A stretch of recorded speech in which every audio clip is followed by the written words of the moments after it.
Baga pagdating ng oras mga kababayan, pinatayo si Digong as legal counsel. Sa kanyang walang tigil na pagmumura, ma-filean din si Digong ng disbarment. Yung kanyang anak may disbarment case. Dahil sa pagbabanta mga kababayan sa ating Pangulong Bongbong, pinailan ni Digong, ni Gadon. Dito mga kababayan, kaya kaabang-abang ito. Baka madisbar si Digong. Nirecommend pa naman ng Quadcom mga kababayan ang pag-file kay Digong kasama si Bato at si Bongo. Crimes against humanity. Di ba? Dahil sa mga lumabas mga kababayan sa investigasyon sa Congress. Ito naman po yung bago naming product na binibenta online.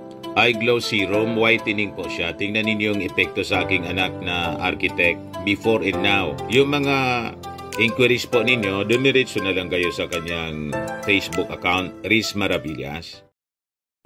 Excited mga kababayan yung mga DDS dahil sa announcement na si Digong tatayo daw na defense counsel ni Sara Duterte sa impeachment trial laban sa kanyang anak. Kami excited din sa ganyang sa ganyang senaryo kasi siguradong magiging riot.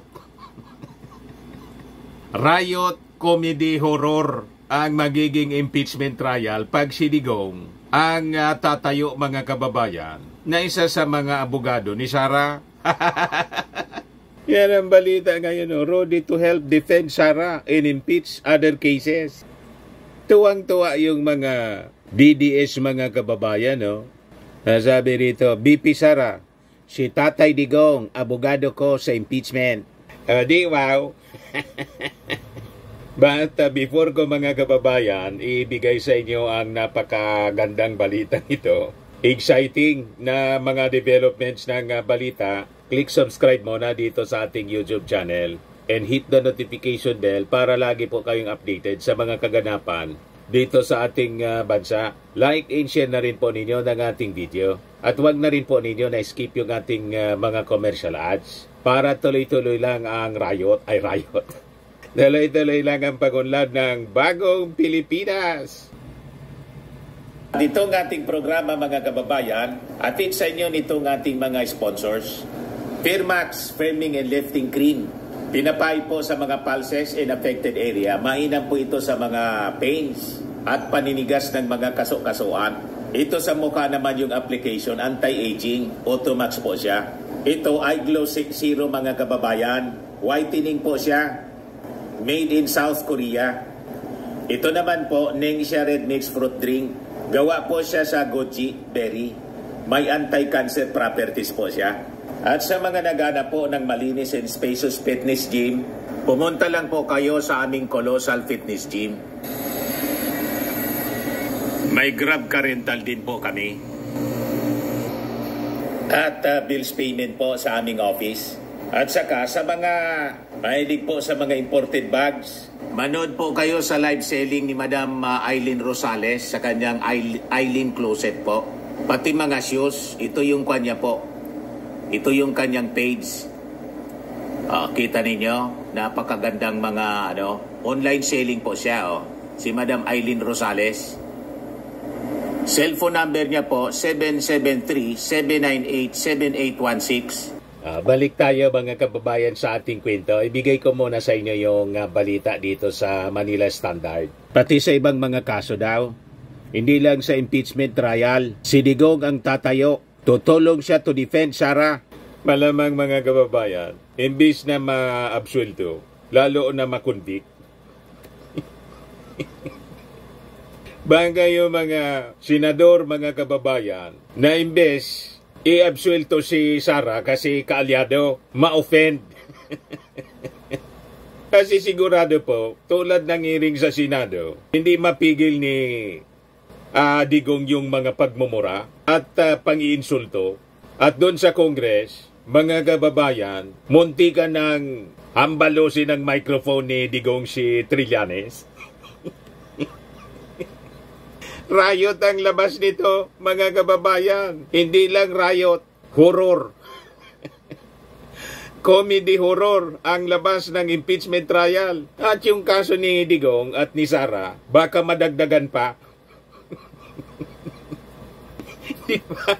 Sabi dito sa balita, former President Rodrigo Duterte will defend his daughter, Vice President Sara Duterte, against the legal challenges she currently faces, including 3 impeachment complaints na final laban sa kanya. Yun mismo yung announcement, mga kababayan, ni Sara Duterte.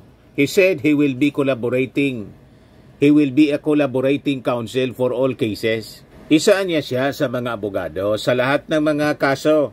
And he is preparing his documents now with the IBP or Integrated Bar of the Philippines. Baga pagdating ng oras, mga kababayan, tinatayo si Digong as legal counsel. Sa kanyang walang tigil na pagmumura, ma-filean din si Digong ng disbarment.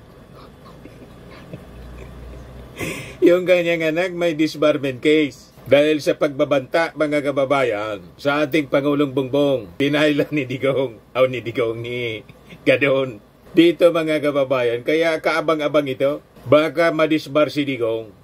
Nirecommend pa naman ng Quadcom, mga kababayan, ang pag-file kay Digong kasama si Bato at si Bongo, crimes against humanity. Di ba? Dahil sa mga lumabas, mga kababayan, sa investigasyon sa Congress. So sabi dito sa balita, BP Duterte noted that her team is waiting for the formal articles of impeachment from the House of Representatives to proceed. So sabi niya dito sa balita, we are working on the inventory of cases based on what we have read from the media, based on interviews with agencies of government, House of Representatives, NBI, and PNP. Paliwanag, mga kababayan, ni Sara. So sabi niya na yung kanyang legal team daw nag-assign ng abogado to handle each case. Isang abogado kada kaso. Despite the mounting legal challenges, BP Duterte expressed confidence that she did not violate any laws. Ganon katindi, mga kababayan, ang pag-iisip ni Sara Duterte. Wala na siyang na-violate na anumang batas. Isabi ko sa inyo, itong si Sara may sariling mundo at nakapagtataka kung paano naging abogado. Tama lang, mga kababayan, talaga na madisbar. Wala daw siyang wala man lang daw siyang nalabag na anumang batas. O tingnan natin kung ano ang magiging kalalabasan, mga kababayan, ng impeachment trial kay Sara Duterte. With this development, mga kababayan, natatayong abogado yung kanyang tatay. Chinik ko po, mga kababayan, sa sa Google, ginugol ko kung may maganda ba, mga kababayan, na magandang records man lang o achievement bilang prosecutor itong si Digong. Binasa ko po yung yung credentials ni Digong at kanyang history ng pagiging prosecutor. Iba man yung nabasa ko po. Chiniko po sa Wikipedia. Rodrigo Duterte. Chiniko dyan yung kanyang mga achievements, credentials, history, biography niya. Ayan sabi dyan, education and early law career. Tingnan nga natin dito kung ano itong si Digong. Kung kaya niyang ma-defend yung kanyang anak na si Sara Duterte. Ayan, sabi dyan, Duterte went to Laboon Elementary School in Maasin for a year and spent his remaining elementary days in Santa Ana Elementary School in Davao City, where he completed his primary education in 1956. Ito, mga kababayan, ang naka-highlight ang tingnan natin. Sabi diyan, he finished his secondary education in the high school department of Holy Cross College of Digos, now Corizo College in Digos, Davao Province. After being expelled twice from previous schools, including one in the Ateneo de Davao University High School due to misconduct. Na-expel ng 2 beses dahil sa masamang pag-ugali. Malamang pati doon sa pagiging abogado niya, mga kababayan, sa kanyang anak, pag hindi siya umayos, i-expel siya sa impeachment trial. Di ba? O hindi mapigil po yung pagmumura, kanyang pagwawala, kung hindi na kayang ma-defend yung kanyang anak. Pagmumurahin, mga kababayan, yung mga senator judges. Kaya kaabang-abang ang pagtayo ni Sara o ni Digong bilang abogado ni Sara. Ituloy lang ninyo. He graduated in 1968 with a bachelor's degree, Bachelor of Arts, a degree in Political Science at Lyceum of the Philippines in Manila. Duterte obtained a law degree from Sambeda College of Law in 1972. He worked as a professor in the National Police Academy and was member of an organization called Nationalist Alliance for Justice, Freedom and Democracy. He later served as the OIC Vice Mayor of Davao City, assisting evacuees from Davao City remote areas in working for a release of soldiers captured by NPA. Eventually, he became a special counsel at the City Prosecution's Office in Davao City from 1977 to 1979. Fourth Assistant City Prosecutor from 1979 to 1981. Third Assistant City Prosecutor from 1981 to 1983. And second Assistant City Prosecutor from 1983 to 1986. Ngayon man lang po, mga kababayan, binasa ko yung ilan pa sa mga sinasabi dito sa kanyang history ng kanyang career. Wala man pong na-mention na may naipanalo siya as prosecutor.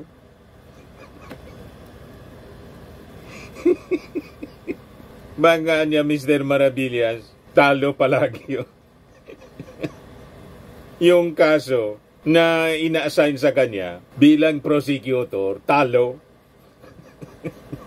Wala eh. Kasi kung may significant achievement siya as prosecutor, naka-highlight sana rito sa kanyang credentials. Wala. Hanggang sa maging OIC Vice Mayor kasi noong 1986, mga kababayan, EDSA People Power, inappoint siya as OIC ni Cory Aquino. Doon nagsimula yung kanyang karira sa politika. Kaya po si Digong dilawan. Kita ninyo? Full-blooded dilawan, mga kababayan, si Digong. Kaya tingnan ninyo, gustong kopyahin yung EDSA People Power. Gustong ikudita yung ating Pangulong Bongbong. Ginagatungan po yung ating armed forces. Butit matitino yung ating armed forces. Wala man siya makumbinsi. Nag-announce po kahapon na the other day, may mga kausap daw siya. Tapos, tinawag ng presidente si Sara. Yan ba? Ang inyong presidente si Inday, former President Roddy Duterte made this statement earlier today, kahapon po, during the Palipay sa Taal event in Davao City. Yung namigay po ng ayuda, pero galit sila sa ayuda. Yan, kung itugot sa Ginoo, sunod na mong ikatulong tindog na mo ngari ang inyong presidente si Inday. Lantaran po. Walang delikadesa, mga kababayan. Harap-harapan yung panginsulto sa ating Pangulong Bongbong Marcos. At pagpaplano, mga kababayan, na iupo, ipalit yung kanyang anak. Walang kahihiyan. Ganon katindi ang kanilang pagnanasa, mga kababayan. Pero sabi nga natin, baka baliktad ang mangyari. Imbes sa palasyo ang direksyon ng kanyang anak sa kulungan. Pati siya, mga kababayan, kasi pafaila na sila ng crime against humanity. Binubuo na yung mga kaso laban sa kanila ng Department of Justice. At si Inday, malamang yung pangarap na maging Pangulo, hanggang pangarap na lang. Pag finally ma-impeach, ma-disqualify siya sa kahit anong posisyon. Hindi na siya pwedeng tumakbo kahit kagawad sa barangay. Tama ba mga kababayan? Ang mga naghanap ng malinis and spacious fitness gym, pumunta lang po kayo sa aming Colossal Fitness Gym. We also offer Grab Car Rental with our brand new 2023 model ng Toyota Innova. We also accept booking for those who are planning to travel via PAL, Cebu Pacific, and other airline companies, local and international, and bills payment for Meralco Bills, PLDT, Aleco Bills, etc. Ang Colossal Fitness Gym is located at 3rd floor Security Bank Building, Landco Business Park, Legazpi City, Albay. For inquiries, look for Chilon Maravillas. Contact number 0966-802-0949. Yan yung aming Innova. Lagi na pong matao sa amin. Pati mga foreigners po, tingnan ninyo. Mga British tourists sila. Ang lalaki ng katawan na, mga kababayan, nag-gym sa amin. Ito naman po, international. Ito mga mga European sila. Ito naman yung bago naming product na binibenta online, iGlow Serum. Whitening po siya galing sa South Korea. Tingnan ninyo yung epekto sa aking anak na architect entrepreneur, Riz Maravillas. For inquiries, look for Riz Maravillas on FB. Ito naman po, Firmax Firming and Lifting Cream. Pinapahid po ito sa mga pulses and affected area. Mainam po ito sa mga pains at paninigas na mga kasukasuan. Ito po, Automax Radiant Serum. Sa mukha naman yung application. Anti-aging po siya. You will look 10 years younger than your age. Sa mga cancer patients naman po, baka lang gusto ninyo itong itry. Nengxia Red Mixed Fruit Drink. Hindi man po siya gamot, food supplement siya. Kaya lang, gawa siya mga kababayan sa goji berry. Yung goji berry may anti-cancer properties. Yung mga inquiries ninyo, dumiritso na lang kayo sa aming messenger sa Facebook para masagot namin agad. Ayos po, ako po si Dante Maravillas. Bye-bye. God bless.